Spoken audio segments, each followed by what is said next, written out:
Ενώ σε κάποιες περιπτώσεις η κοιλιά είναι μαλακή και το δέρμα της χαλαρό, άλλοτε κυρίως σε άντρες είναι σκληρή και στρογγυλή σαν παραφουσκωμένο μπαλόνι. Υποδόριο vs σπλαχνικό λίπος. Η όψη της κοιλιάς εξαρτάται από το είδος του λίπους που συσσωρεύεται στο συγκεκριμένο σημείο του σώματος.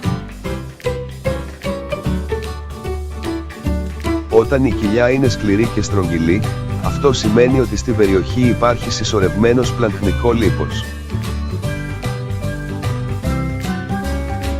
Το σπλαχνικό λίπος κάθεται ανάμεσα στα όργανα και στην κοιλιακή κοιλότητα. Όσο αυξάνεται ο όγκος του, τόσο σπρώχνει προς τα έξω το τείχομα της κοιλιάς, με αποτέλεσμα η όψη της να θυμίζει την κοιλιά της προχωρημένης εγκυμοσύνης. Από την άλλη, όταν η κοιλιά είναι μαλακή, σχηματίζοντας τις γνωστές δίπλες, αυτό σημαίνει ότι υπάρχει στο σημείο συσσωρευμένο υποδόριο λίπος, το οποίο βρίσκεται πολύ κοντά στην επιφάνεια του δέρματος, δηλαδή την επιδερμίδα. Αν και το συσσωρευμένο λίπος στο σώμα είναι γενικώς επικίνδυνο, το σπλαχνικό λίπος της κοιλιάς είναι πολύ πιο επικίνδυνο από το υποδόριο.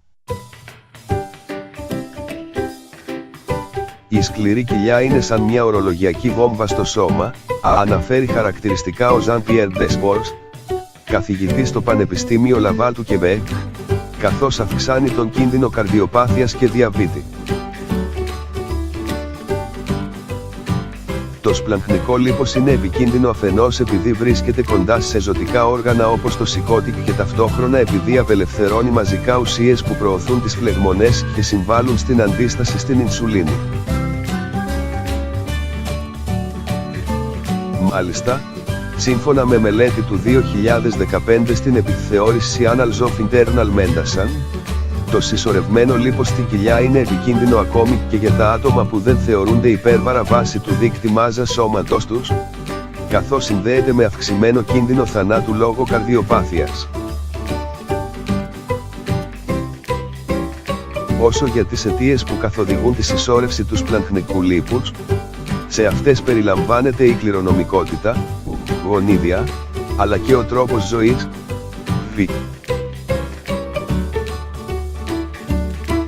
καθιστική ζωή, κακή διατροφή. Για να μειωθεί το σπλαχνικό λίπος απαιτείται μείωση της πρόσληψης θερμίδων μέσω της διατροφής σε συνδυασμό με ένα εντατικό πρόγραμμα γυμναστικής.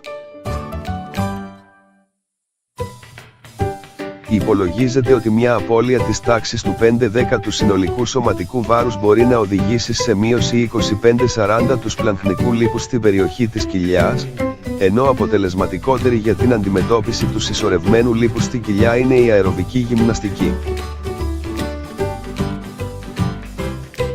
Πηγή, MNSHEALTH.com. Δείτε και αυτό, λίπος στην κοιλιά, οι 5 κανόνες που πρέπει να τηρείς για να το χάσεις. Μετρήστε τη μέση και τους γοφούς σας για να δείτε αν κινδυνεύετε από έμφραγμα. Δείτε αν είστε μεταβολικά υγιείς από τον σωματότυπό σας.